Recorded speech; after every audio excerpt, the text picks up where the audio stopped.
Welcome back to Gothic Homemaking. Today is an auspicious occasion. Something really amazing has happened. That has got to be the dumbest thing you've said in a while. Today we are celebrating, and let me tell you, the last time we had occasion to celebrate like this was when we hit 100,000 subscribers and YouTube sent us one of these amazing plaques, which you're probably shocked that I haven't painted it black yet, and I probably should at some point. But we're about to hit 200,000 subscribers, but what's happening today is even more exciting than that. This is our 100th episode! It is hard to believe that I've made 100 episodes of Gothic Homemaking, but here we are. Now, before we go on, I just want to remind you how this all got started. In 2016, 4 or 5 years ago, I lived in this apartment and I hated it. It had become something of a storage unit. It was full of boxes, full of merch, t-shirts, toys, CDs, all the stuff that I sell on tour. And I hated walking through that door. I walked in here and it instantly depressed me, and I felt trapped, and I decided that I was going to reclaim this space. I was going to make it a Gothic lair that I'd want to be in, and I did exactly that. And you have followed me every step of the way for 99 episodes. You've watched this place really transform, and for that I'm eternally grateful. It has been such a wonderful journey. Now, by popular demand, the 100th episode is going to be a Gothic Apartment Tour. So for the very first time ever, I'm going to give you the full tour of the tiny Lair of Voltaire. Now, before we begin, I think it's important to talk about taxidermy. If you are offended by taxidermy, if you don't like taxidermy for any reason whatsoever, I respect that. This might not be the episode for you to watch because there isn't a square inch of the lair that doesn't have taxidermy. Please understand, I'm an 80s goth. I grew up watching the Addams Family. I always wanted to grow up to live in a Gothic lair full of taxidermy like theirs was. And also keep in mind that in the 80s, goth sprang from a love of Gothic music, and the aesthetic came next, and there was the philosophy. And as goths back then, we believed that mainstream culture ignored death, looked away from death, tried to pretend death didn't exist. And we said, no, death is an important and inevitable part of the human condition, and we should look it right in the eyes. And that is how in the goth scene we came to surrounding ourselves with images of death, human skulls and taxidermy and things of that nature. So that's why there's a lot of it here. However, having said all of that, my views on taxidermy are very simple, legal, and ethically sourced. I don't support trophy hunting. I do not believe it's okay to go out and kill an animal just to put it on your wall. If that's your thing, that's your thing, but I don't support that. So I have gone to great lengths to the very best of my ability ensure that all of the taxidermy in here is legally sourced, not poached, and ethically sourced. So now that I've said all of that, let's get started if you wish to join me on this tour. Now, the Lair of Voltaire is one room. It's a tiny little studio. It's about 11 feet by 13 feet, and there's a small kitchen and a small bathroom. This wall behind me is the west wall, and then there's of course a south wall and an east wall and the north wing of the lair, if you will, and I'm going to show you all of it. But we're going to start out with the part that you see most often, the space right behind me, which is part of the west wall of the Lair of Voltaire. Let me get out of the way so you can see some of these things more clearly. Let's get started. Right away, you'll notice this incredible chaise lounge. It was hand carved in Indonesia, and it was the first piece of Gothic furniture I purchased for the Lair in an episode called A Shame of Thrones Part 2. The cushions I designed myself. I have quite a few designs, and if you're interested, I sell them in my Society 6 store. I'll leave a link in the video description below. Here's some corvid taxidermy that I mounted to some resin human skulls and displayed them on these incredible sconces that I silver leafed. You can see all of that in an episode called Birds of a Feather. And I guess I still have all of my quartz and amethyst from an episode called Decorating with Crystals. One of the most distinguishing features of the Lair is the vinyl decal work on the walls. I put all of those up with the help of a succubus, believe it or not, from an episode called A Shame of Thrones Part 1. That purple glow is coming from the purple lighting project, which I did in an episode called Bats in the Bell Tower. But of course some of that glow is coming from the Cemetery Gates lamppost. That was the very first furniture DIY project I did in a very early episode of Gothic Homemaking. And all of the lights here at the Lair are controlled by this Frankenstein light switch that I installed in an episode called Let There Be Light. And that's pretty much everything that's going on this corner of the west wall, but keep in mind this is just a piece of the west wall. There is more of it that way, so without further ado, we're going to turn the camera and show you more of this wall. Let's go. At long last, you guys get to see the second half of the west wall. One of the main features of this part of the room is this incredible vanity from Indonesia. I've always wanted to make a mirror on the wall episode and have a genie materialize inside of the mirror. But recently, while I was cleaning the glass shattered. 7 years of bad luck, huh, Orville? Some of you recommended that I should glue the glass back together and have like a shattered glass look. Some of you recommended I make a painting to put inside. But after the fact, I kind of realized I really liked how the vinyl decals looked showing through. Another feature of this part of the room, of course, is the incredible Bordello Bones table lamp. This is one of my favorite projects that I made for the Gothic Homemaking show. And of course it includes the now famous raccoon penis bones. Probably the only lamp you'll ever buy that has raccoon penis bones. The rest of the wall is fleshed out with more corvid taxidermy and these incredible wooden bats that I had hand carved in Bali, Indonesia from a design of mine. The walls are also decorated with lots of mounted insects from an episode called Decorating with Insects. And that pretty much takes care of the west wall. And without further ado, let's take a look at the south wall. Mind if I join you, Orville?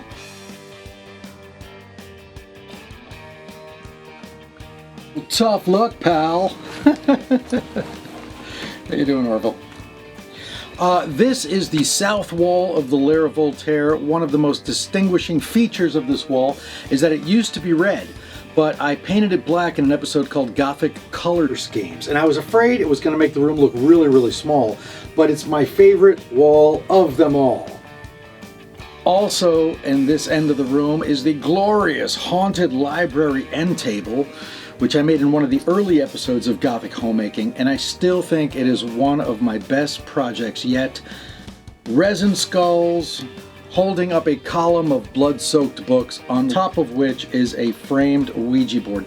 And as you can see, I've got some Gothic curio on top of my table, very Edgar Allan Poe type scene with a raven and a skull and some drippy candles.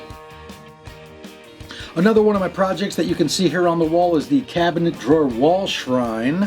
And in my wall shrine, I have got some vertebrae candles from Spirit Halloween and lots of coffin-shaped items from an episode called Coffin-Shaped Everything. That scorpion that you see there in a jar actually stung me in Belize, and I have a general policy that if you bite or sting me, you will end up in a jar in my apartment. Speaking of coffin-shaped everything, over here we have a coffin-shaped cabinet that I purchased in Mexico City, and I use that to hold my spooky glassware.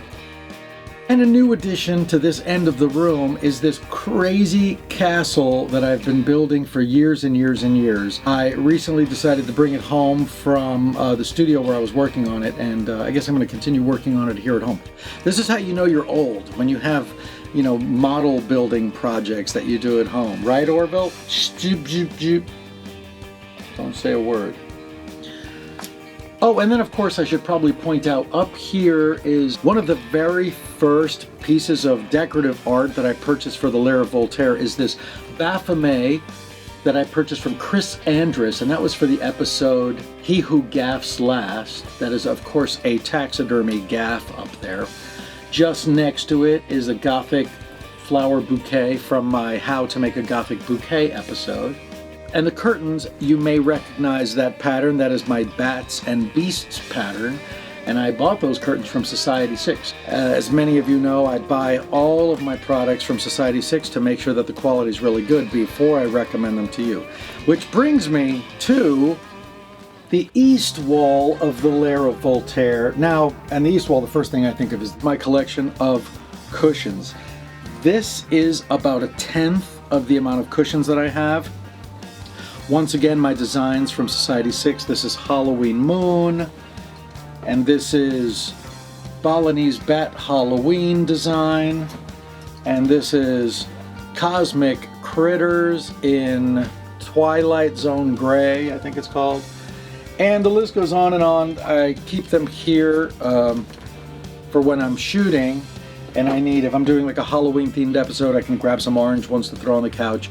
But the rest of them are in storage. I have at least one, if not two, of every design that I've ever designed. And so my storage unit is completely packed with these creatures.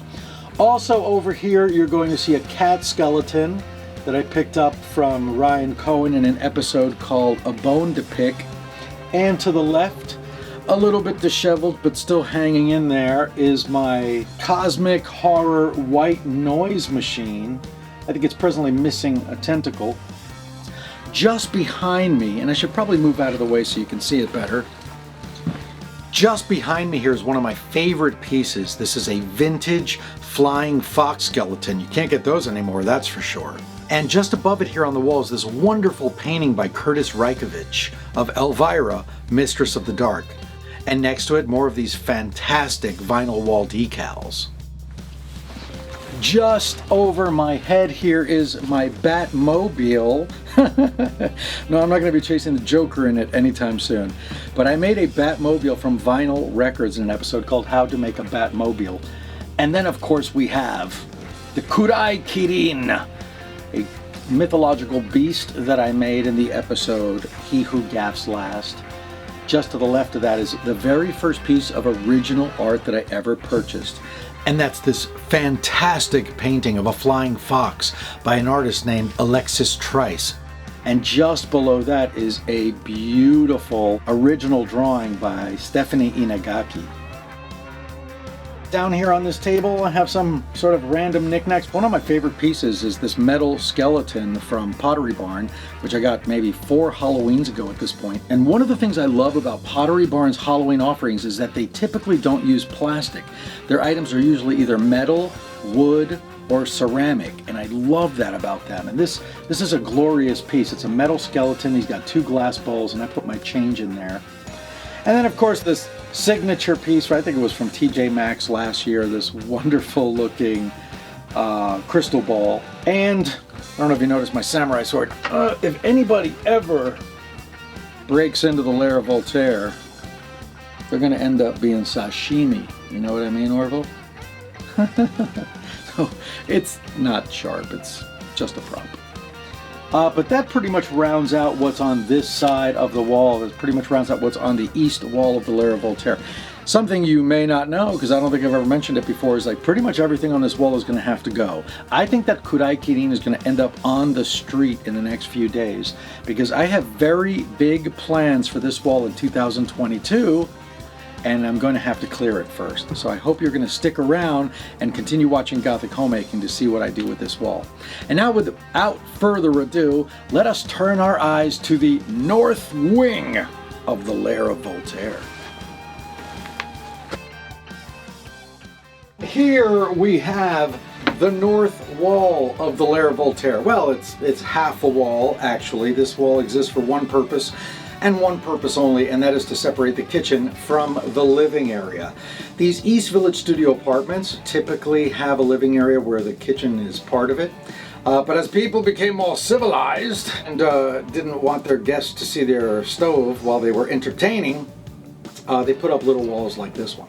Now, needless to say, the most signature piece in this corner is, of course, the coffin-shaped armoire. I had this beauty made in an episode called Wardrobe of the Damned. I probably shouldn't open it because it's really disgusting inside. Oh, what the hell?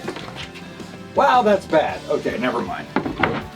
I should probably take a tip from Jade the Libra and do like a closet clean out episode because I don't use 80 or 90% of what's in this coffin-shaped armoire at this point, which means there'll probably be an auction as well, a Gothic clothing auction. Now, some of the details that I love about this coffin-shaped armoire are the fleur-de-lis shaped spires on top. Those are cast iron. And of course, the casket handles on the front and on the sides. It is just an absolutely spectacular place to put your spooky clothing. Now, the top of it is kind of limbo. It's a place where I put things where I haven't figured out where to put them yet. So if you look up here, you're going to see a skull that I painted and some statuettes. There's even a monkey up there. There's a map up here. This is a map that I drew. I created this map for a music video of mine I shot in Indonesia called She's Glowing. It's of the magic land of Ibal, and I drew this map on the island of Bali. So as an homage to Bali, if you turn the map of Ibal upside down, it is the island of Bali. And you can learn how to make one of these maps right here on my channel in a video I made called, I think it's called How to Make a Treasure Map. Really great for D&D games, for you RPG players out there. Now, there is a space up there where I have seen a rat more than once or twice. It is New York City after all. I have put glue traps back there, so I haven't seen them today, so hopefully we caught them. I do not know. I'm stuck! Help me! Did you hear that? Yeah, me either. Another signature piece in this corner of the lair is, of course, the mystical vanishing chest and summoning table. I made this table in one of the Wardrobe of the Damned episodes, and the beautiful thing about this crazy occult-looking table is not only is it the perfect place to serve a sumptuous Gothic meal, but it opens up and you can store things inside. It is a clutter storage solution on top of being a beautiful Gothic table. And as you can see from the sparsity of the top of the table, I have done exactly that, because let me tell you, on a daily basis, that table is covered in mail and change and cables and hard drives. But I've cleared it up for you for this auspicious visit to the Lair of Voltaire. Now, without further ado, I'd like to take you out of this tiny little room and into the hallway from whence the kitchen and bathroom spring. Follow me. Here we are in the hallway of the Lair of Voltaire, or the North Wing, as I like to call it. Now, this is my kitchen. I have measured it. It is 6 feet by 6 feet. It is extremely small, extremely cramped. All the more reason why it needs to be designed in such a way to be really, really efficient and aesthetically pleasing. And I'm doing exactly that, which is why I'm not going to show you the kitchen today, because I'm in the middle of a huge Gothic renovation and I don't want to spoil the surprise. I think you're going to love it. And speaking of exciting Gothic renovations, I don't know if you've seen my bathroom yet. I have made a huge video about it, but in case you haven't, let me take you there right now. Follow me.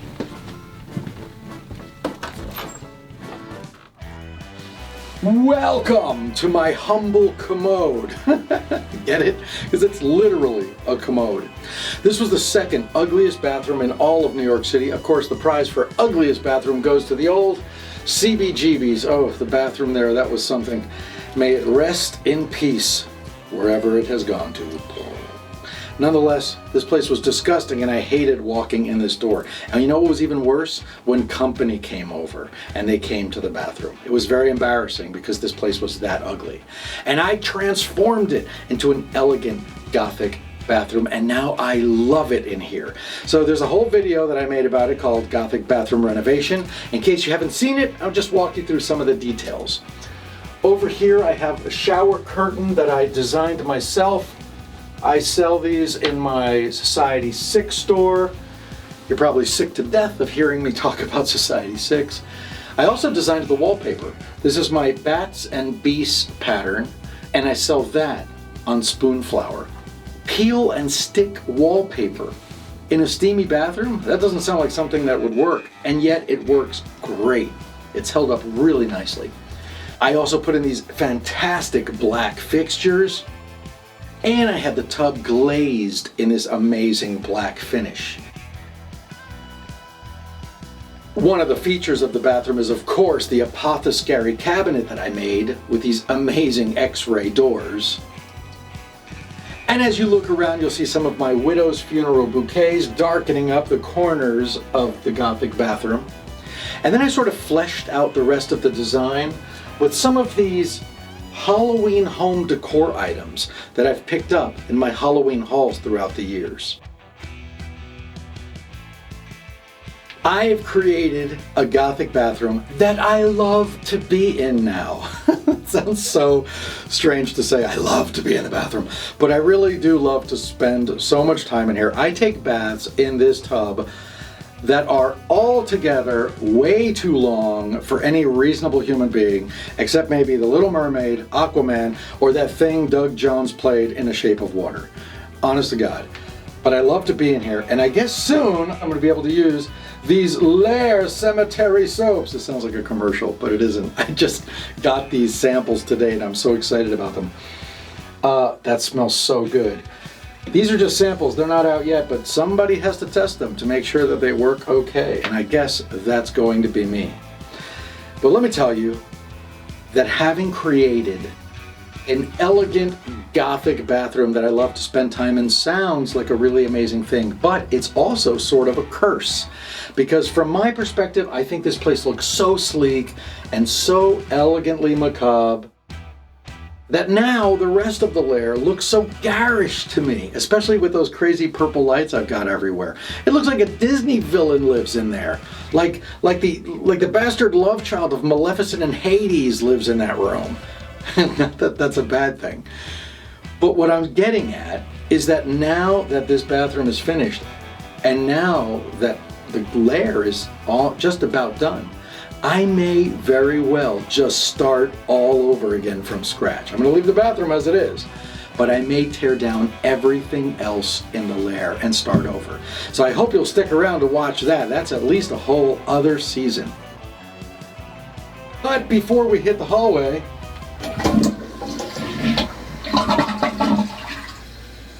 you just can't do a bathroom skit without it ending with the sound of a toilet flushing. Come with me. Coming out of the bathroom, I am met by two of my cabinet drawer wall shrines. Now, as you can see, some kids collect action figures. I collect dark gods, and these are some of my favorites. This is a closet door, and we are not going to open that because a werewolf lives in there. We're going to end this little tour of the Lair of Voltaire with a trek through my gallery wall. Now, as you can see, this is an area that I have reserved for other artists' work. And the very first piece of art that I bought by any other artist was this one. It's a print I got from Society 6 from Abigail Larson, who I'm presently working with on my book, The Black Labyrinth. This is another print I bought at a Philadelphia Oddities flea market. I believe the artist's name is Bill Safi. And the frame I made in one of the episodes of Gothic Homemaking. It's called a Black Bones picture frame. Now, as you know, I bought a piece of original art, an original painting by Alexis Trice, which you saw earlier, and it's a slippery slope. Once I did that, I realized the value and the wonder of having original paintings. And the floodgates opened, and I started buying original art. So here we have two illustrations, two original drawings by the incredibly talented Stephanie Inagaki. I was doing a show in San Antonio, Texas, and one of my favorite DJs was spinning, DJ Detra, and he happens to be a painter, and he was selling his paintings, so I bought this incredible painting of a haunted house, and this one of a graveyard, and they're two of my favorite paintings in the Lair of Voltaire. The most valuable painting I own would have to be this one, and I purchased this painting at a time where I had gone a little bit crazy. It's the most expensive painting I own. And I had run out of room, so it's so sad. It's ingloriously hanging on the back of the front door of the Lair of Voltaire. This painting deserves better. It really does. But I guess we're gonna have to wait till I have a bigger place to find a better place for it. Now, if you can't afford original art, original paintings, and original drawings, don't despair. Take this, for example. This is a postcard that I purchased in Australia, and if you find a nice frame, or in this case, I made a frame for it. You can create a gallery wall. The secret to a good gallery wall is stay in a certain color scheme.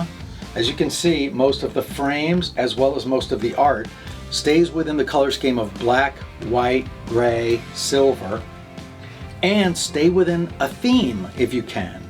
In this painting you see there's a bat, in this painting there's a bat, in this painting there's some crows, in this painting there's a bat and a crow. So stay within a theme, stay within a color scheme, and you too will have a glorious gallery wall. And that concludes the 100th episode of Gothic Homemaking. I hope you've enjoyed this tour of the Lair of Voltaire. And next week we're going to be taking a look at... Wait for what? Forgetting something? What am I forgetting? What everyone wants to know, and what might that be? Where I sleep? That is so silly. Everyone knows I sleep in the...